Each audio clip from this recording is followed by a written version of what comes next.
Okay, I need to finish up because there's only like 7 minutes left on this, but the violence that occurred in the United Kingdom is there's a kidnapping report at Lewisham Station when Eden was taken away at birth. Lewisham police agreed that it was kidnapping.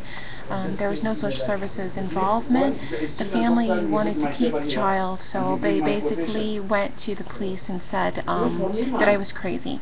I was held on the psychiatric ward and then released within an hour and then asked to come to court the same day I was actually the same day I had given birth.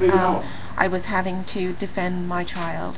My children's name are Riverly Sun Love, Eden Marie Bonham, Fifi Bonham, and Bo Willow. And as you can see in one of the videos, I was just explaining the situation, and someone comes and says, oh, what are your prices? This is the kind of violent, vulgar behavior that I have to actually deal with by this community. Obviously Canadian, and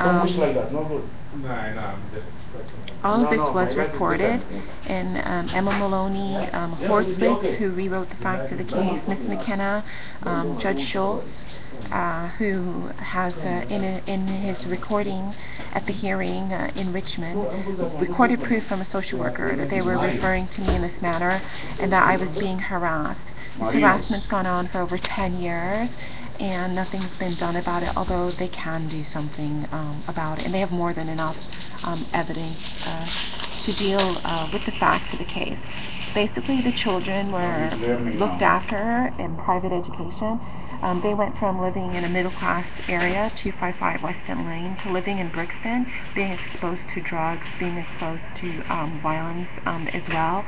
The families that they were placed with have very long, expensive criminal records, histories of drug use, a very, very, very bad social demographic background, and I was viewed basically as being spoiled, and that I was going to spoil the children. Basically, my ability to love them and have control over their lives was taken over by the families, which is absolutely wrong since I'm their mother.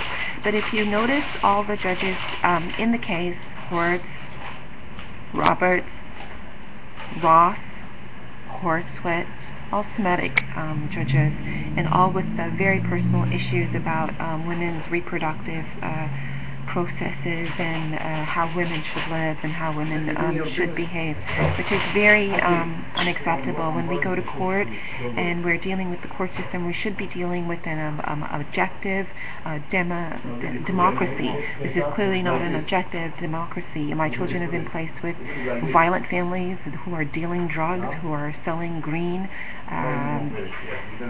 who have histories with the police, and I am totally clean and without my children.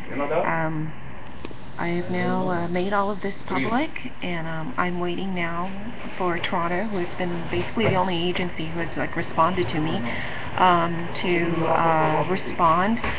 Ottawa's response is it's not rape because you're a whore and you're a prostitute, which is what the police of Ottawa have said to me, that my claims of rape are frivolous. I mean, just really filthy behavior. But the European community should be made aware of this, and you know, the basic view of Ottawa is let them die. I mean, there's a shelter called, I think it's called Murray Street in Ottawa, where beautiful, gorgeous women are just dying left, right, and center without their children, subjected to the same abuses that I have been subjected to. All European women. Very, very, very sad. But now it's public, and now it's been made public, and I thank you very much for this opportunity to speak to you. I'm very glad I left the UK, the United Kingdom. There are deportation orders on my children. They're still being held unlawfully by the British, and I hope that my children are returned back to Canada very soon, very quickly. I would never return to the United Kingdom. Obviously, it was a joke, what went on there, and they weren't sorry at all. It was just another racist joke. Okay, thank you very much, and have a good day. Good, thank you. And I love you to all my children. River, Eden, Fifi, and Bo, and no, okay.